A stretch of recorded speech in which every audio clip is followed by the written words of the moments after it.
I remember sitting, staring out of the window one day as a young child, and suddenly a series of questions popped into my head. Why do I exist? Why can I think?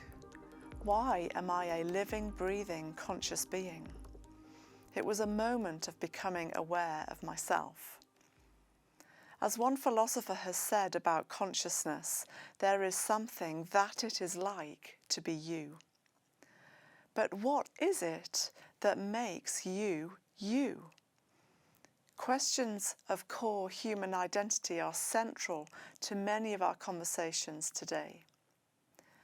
Is the most important thing about us determined by our relationships or by our family background?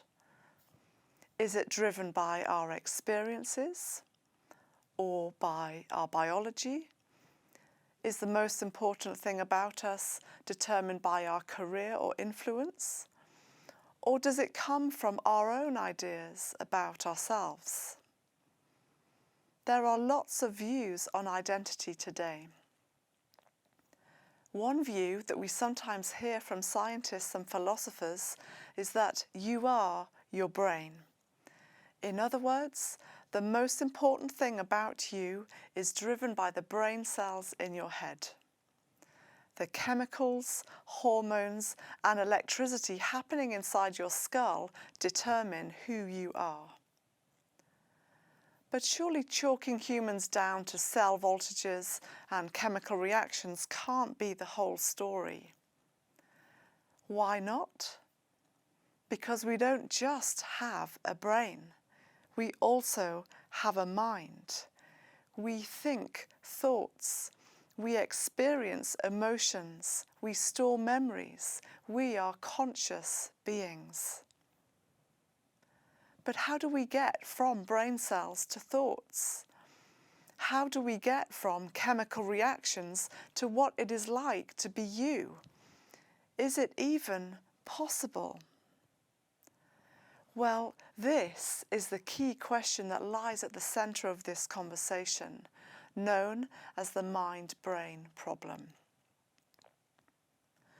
Many agnostics and atheists are agreed that brain activity alone is not enough to explain what it is like to be you.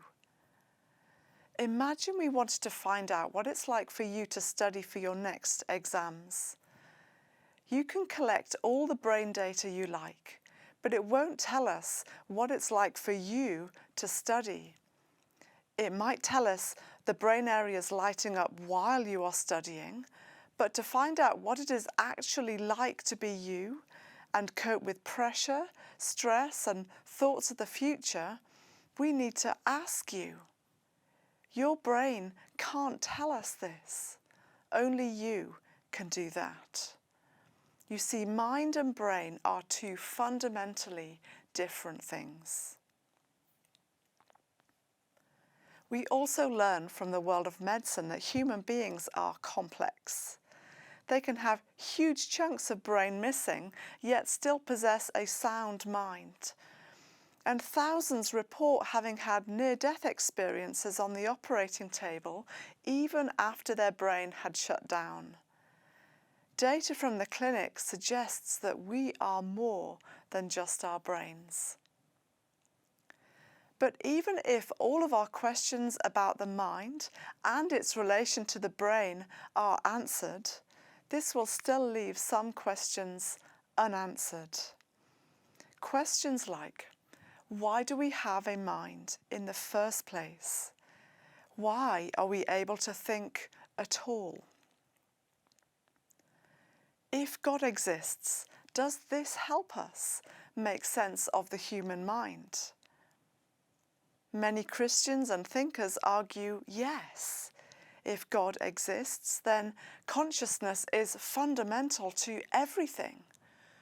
The very first sentence of the Bible says that in the beginning, God created the heavens and the earth.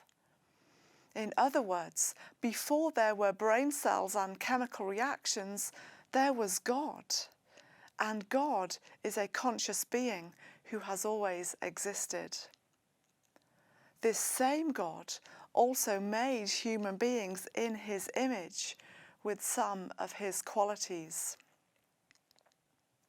So, why do we have a mind? Because we are made by God who is mind. Why do we think? Because God thinks. And if humans are made in the image of God, then this is also great news for human dignity, because it means that each person on earth has been made with intrinsic worth and is deeply loved by God, whatever their race, gender, achievements, and brain state. There is a core identity to each of us that runs far deeper than simply our bodies and brains and can anchor us in the storms of life.